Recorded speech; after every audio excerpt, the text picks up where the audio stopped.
Hello guys, स्वागत है आपका हमारे यूट्यूब चैनल में। मैं चंदन मौर्य उपस्थित हुआ हूं आज इंट्रोडक्शन टू ट्रिग्नोमेट्री को चैप्टर को लेते हुए। इसमें हम सिर्फ और जानकारी लेंगे कि ट्रिग्नोमेट्री में हम क्या क्या चीज़ पढ़ने वाले हैं। फिर जब हम इसका एक्सप्लेनेशन करेंगे एक्सरसाइज में तो वहाँ पे हम क्वेश्चन सॉल्व करेंगे।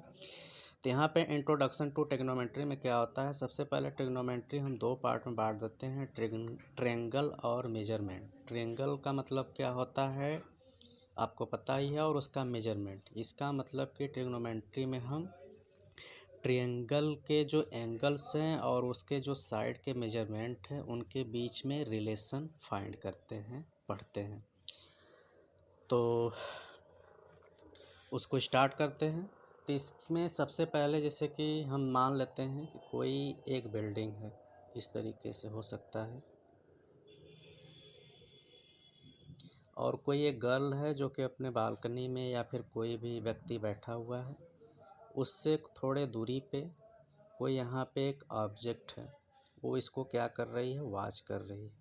ठीक, अब उसको अपने इस बिल्डिंग के इस हाइट की जानकारी तो नहीं है, लेकिन उसको ये पता होना चाहिए कि वो अपने बिल्डिंग से वो जो ऑब्जेक्ट है वह कितने डिस्टेंस पे है।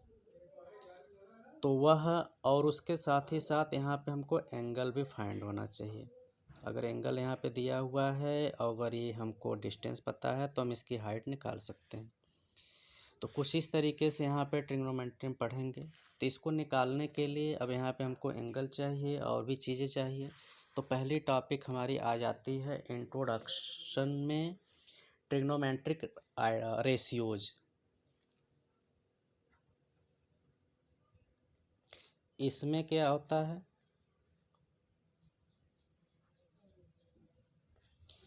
ट्रिग्नोमेट्री रेशियोज में आता है जैसे कि कोई ट्रायंगल हमारे पास है इस तरीके से,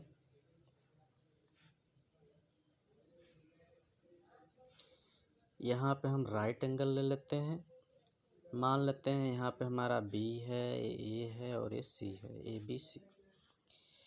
अब इसके बीच में ये जो हमारा नीचे राइट एंगल होता है, इसके रिगार्डिंग जो बेस में एंगल होता है उसी के अकॉर्डिंग हम ट्रिग्नोमेट्रिक रेशियो को निकालते हैं। अब ट्रिग्नोमेट्रिक रेशियो होता क्या है, जैसे कि हमें पता है sine theta, cos theta, tan theta, इसी तरह आगे और भी होता है cosec theta, sec theta and cot theta. ठीक, तो यहाँ पे ट्रिग्नोमेट्री में हमें क्या पता है कि जो नीचे नंबर होता है ये हमारा साइड बेस होता है, जो राइट एंगल के जस्ट सामने होता है वो हाइपोटेनस होता है, और ये हमारा होता है परपेंडिकुलर। अब साइन थीटा को कौन कौन सा हम लिखते हैं, उसके लिए हमारा एक फार्मूला होता है, आप इसको ट्रिक भी समझ सकते हैं। P B P upon H H B.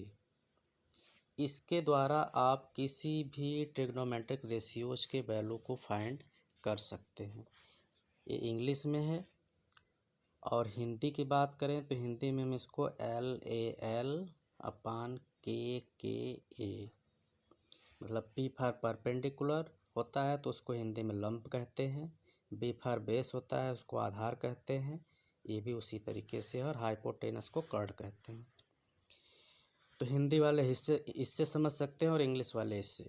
अब जैसे पहला हमारा क्या है साइन थीटा, तो जो पहली वैल्यू यहाँ पे होती है ऊपर से रीड करते हैं तो हमारी क्या होती है पी बाई एच, मतलब ये जो पहला है इसको हम क्या बोलेंगे साइन थीटा, मतलब साइन थीटा को हम ऊपर से नीचे पढ़ेंगे।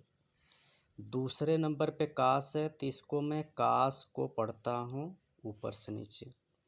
तीसरे नंबर पे मैं ऊपर से नीचे पढ़ूँगा टैन को। यही चीज़ नीचे से जाएगा तो साइन का उल्टा होता है कोसेक, कास का सेक और टैन का काट, ये आपको पता होगा। तो जैसे कि साइन थीटा बराबर यहाँ पे क्या है पी बाई एच, पी हमारा क्या है इसको ऐसे आप लिख सकते हैं पी बाई एच। पी मतलब परपेंडिकुलर, एच मतलब हाइपोटेनस। और इसको आप ऐसे साइड में भी लिख सकते हैं, BC/AC। ठीक, इसी तरह कास को हम क्या लिख सकते हैं, कास हमारा B/H है, tan हमारा क्या है, P/B है। अब अगर हम ये 3 वैल्यू निकाल लिए तो आगे की भी वैल्यू हम आसानी से निकाल सकते हैं। कैसे? क्योंकि हमको ये पता है कि जो साइन का उल्टा होता है वह कास होता है, सॉरी कोसेक। कास का हमारा सेक होता है और टैन का हमारा होता है कॉट। मतलब कि जो कोसेक होगा वह साइन का अपोजिट, साइन हमारा P/H है तो कोसेक हमारा हो जाएगा H/P। कास हमारा B/H है तो ये हो जाएगा H/B। टैन हमारा P/B है तो यहाँ पे हमारा हो जाएगा B/P। हम इसकी हेल्प से वैल्यू निकाल लेते हैं। अब यहाँ पे थीटा की बात चले तो थीटा हमारा एंगल्स होता है जिसकी हम नॉर्मली ट्रिग्नोमेट्री में फाइंड करते हैं। जैसे थीटा की वैल्यू आपकी 0, 30 डिग्री, 45, 60, 90, यही ज़्यादातर आपको क्लास 10th में मिलता है। इससे आगे भी मिलेगा तो आप वहाँ पे बताया जाएगा। अब इसकी वैल्यू कैसे निकालते हैं इसको भी हम यहाँ पे थोड़ा सा डिस्कस कर लेते हैं। उसके लिए आपको एक ट्रिक है आसानी से याद करने का, निकालने का। तो इस तरीके से हमने इसको बना लिया। अब यहाँ पे कैसे निकालते हैं उसको हम आपको दिखाते हैं। सबसे पहले हमने इधर एंगल्स लिखा जो इस साइड है और ये हमारा ट्रिग्नोमेट्रिक रेशियोज है जो कि साइन, कास, टैन, कोसेक, सेक, काट है। अब एंगल हमारा पहला 0 है, 30 है, 45 है, 60 है और क्या है 90 है। ठीक, तो सबसे पहले इसको कैसे निकालते हैं इसके लिए हम क्या करते हैं, यहाँ से नंबरिंग कर लेते हैं 0, 1, 2, 3, 4। सारे के अपान में क्या लिख लेते हैं, 4 लिख लेते हैं। सारे में हम स्क्वायर रूट लगा देते हैं। सबकी स्क्वायर रूट की वैल्यू निकालते हैं। जैसे 0/4 है, 0/4 की वैल्यू 0 होगा, इसका मतलब साइन 0 की वैल्यू क्या होती है, 0 डिग्री। इसको यदि बाहर आप निकालेंगे तो 1 तो बाहर निकल जाएगा, 1 खुद का स्क्वायर भी होता है, लेकिन 4 को हम बाहर निकालेंगे तो क्या आएगा, 2 आएगा। इसका मतलब कि साइन 30 की वैल्यू 1/2। यहाँ पे करेंगे इसको, पहले आप अंदर काट सकते हैं, 2 1 जा 2, 2 2 जा 4, तो 1 ऊपर हुआ तो 1 रहेगा, लेकिन नीचे 2 बचेगा, तो 2 बचेगा तो 2 हमका अंडर रूट में ही रहेगा क्योंकि वह बाहर नहीं निकल सकता। यहाँ पे चलेंगे तो अंडर रूट 3 किसी नंबर का परफेक्ट नहीं है तो वह वैसे ही रहेगा, नीचे 4 हमारा बाहर आ जाएगा 2, ये 4/4 1 हो गया, 1 बाहर 1 आएगा। इसका मतलब कि साइन के सारी वैल्यू हमने कैलकुलेट कर ली। ऐसे हम कास का भी निकाल सकते हैं। अगर साइन का हमने निकाल लिया तो कास को हम सीधे सीधे इसके 90 से इस साइड से हम लिखना स्टार्ट करेंगे और हमको कास की वैल्यू मिल जाएगी। जैसे 90 का जो 1 है इसको मैं 0 में कर लूँगा, इस 60 वाला यहाँ पे लिख लूँगा √3/2, ये हमारा सेम प्लेस पर रहेगा, इसको मैं यहाँ पे लिखूँगा और ये 0 यहाँ पे, हमारा कास का भी वैल्यू मिल गया। अब tan इक्वल्स टू हमारा होता है sine theta upon cos theta. मतलब कि साइन की वैल्यू में यदि मैं कॉस की वैल्यू को डिवाइड कर दूंगा तो मुझे tan की वैल्यू मिल जाएगी। तो 0 में 1 का डिवाइड करेंगे, 0 ऊपर है तो हमारा ये वैल्यू 0 ही आएगा। 1/2 में √3/2 का डिवाइड करूँगा, दोनों में डिनोमिनेटर 2 है, कट जाएगा, सिर्फ क्या ऊपर बचेगा हमारा 1, नीचे √3, नीचे √2 कट गया, यहाँ पे आएगा 1, ये 2 कट गया, यहाँ बचेगा √3।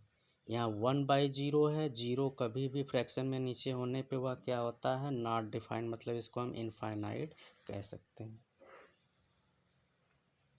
इसके बाद आपका कोसेक क्या होता है, कोसेक के लिए भी हमको क्या करना पड़ेगा, हमें पता है कि कोसेक क्या होता है, जो हमारा ये साइन होता है उसका उल्टा होता है, तो इसको उल्टा रेसिप्रोकल करना पड़ेगा साइन का। अब ज़ीरो है, जीरो का यदि हम रेसिप्रोकल करेंगे तो क्या आ जाएगा, जैसे जीरो है इसको हम 0/1 लिखेंगे, तो बाद में इसको रेसिप्रोकल करेंगे तो 1/0 आएगा। तो 1/0 की वैल्यू क्या हो जाएगी, नॉट डिफाइन मतलब इनफाइनाइट। इसको रेसिप्रोकल करेंगे 2/1 होगा मतलब 2, ये √2 आपका हो जाएगा। इसको रेसिप्रोकल करेंगे तो 2 ऊपर √3 नीचे, ये आपका 1/1 मतलब ये हमारा 1 ही रहेगा, आपका ये आ गया। ऐसे ही हमारा सेक किसका उल्टा रहता है, कॉस का होता है, इसको हम निकाल सकते हैं। इसे 1 का उल्टा 1 ही होगा। यहाँ पे हमारा √3/2 है तो इसका हो जाएगा 2/√3, इसका आपका √2 रहेगा, ये 2/1 हो जाएगा तो 2। और यहाँ पे आपका ये उल्टा होगा तो इसमें नीचे हो जाएगा 0, तो यहाँ पे हो जाएगा ये नॉट डिफाइन मतलब इनफाइनाइट। कॉट हमको पता है कि किसका उल्टा होता है, tan का, तो tan के लिए हमको tan का रेसिप्रोकल करना पड़ेगा। 0 का उल्टा करेंगे नॉट डिफाइन हो जाएगा, ये आपका √3 हो जाएगा, ये 1 ही होगा, ये 1/√3 हो जाएगा और ये हमारा हो जाएगा 0। तो इस तरीके से हम ट्रिग्नोमेट्री रेशियो जो कि एग्जैक्टली 0, 30, 45, 60, 90 होता है, उसकी वैल्यू भी हम यहाँ से निकाल सकते हैं।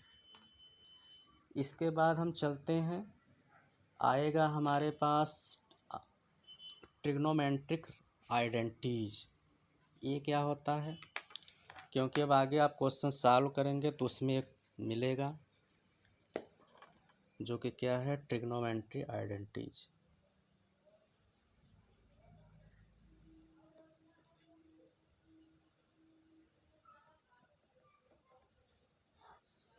आइडेंटिटीज में क्या होता है, जैसे कुछ टर्म होते हैं, फार्मूला होते हैं, एग्जैक्टली हमको याद करना पड़ता है, क्वेश्चन में तुरंत हम उसके जहाँ पे वैल्यू रख सकते हैं। जैसे कि हमें एक फार्मूला पता है, आइडेंटिटी हमारे मेनली 3 लिखता हूँ।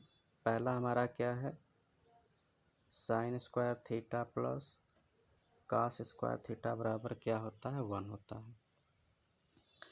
दूसरी एक है 1 + tan² थीटा इक्वल्स टू होता है हमारा sec² थीटा। एक तीसरी होती है हमारे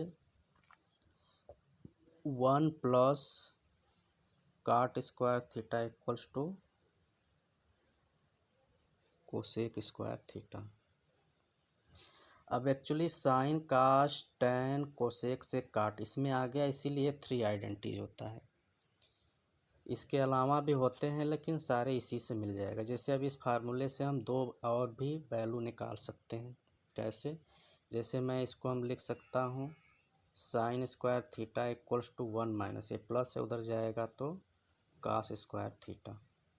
इसी तरीके से इसको मैं एक और भी बना सकता हूँ, cos² theta equals to 1 - sin² theta. इससे भी मैं फार्मूला बना सकता हूँ। 2 और क्या लिख सकता हूँ, पहला तो हो जाएगा tan² theta equals to sec² theta -1, क्योंकि इसमें 1 को ट्रांसफ़र कर रहा हूँ। एक और भी बन सकता है, इससे क्या बनेगा, sec² theta tan² theta equals to 1, ये भी बन सकता है। क्योंकि sec² थीटा है, tan को इधर भेजूंगा माइनस में हो जाएगा, इधर 1 बचा तो 1। इससे भी मैं 2 बना सकता हूँ। पहला हम लिख लेते हैं cot² theta equals to cosec² theta -1। एक दूसरा और क्या बना सकता हूँ, cosec² theta cot² theta equals to 1। तो मेनली हमारे 3 आइडेंटिटीज होते हैं, फर्स्ट, सेकंड और थर्ड। इसी 3 से, यह 3 इसलिए होता है क्योंकि इसी में हमारे सभी 6 ट्रिग्नोमेट्री आइडेंटिटीज आ जाते हैं। तो इसी से हम आगे का बना लेते हैं। इसके बाद आपका इस चैप्टर में जो आपका ट्रिग्नोमेट्रिक इंट्रोडक्शन टू ट्रिग्नोमेट्री है, इसमें इतना ही चीज़ें बताई गई हैं।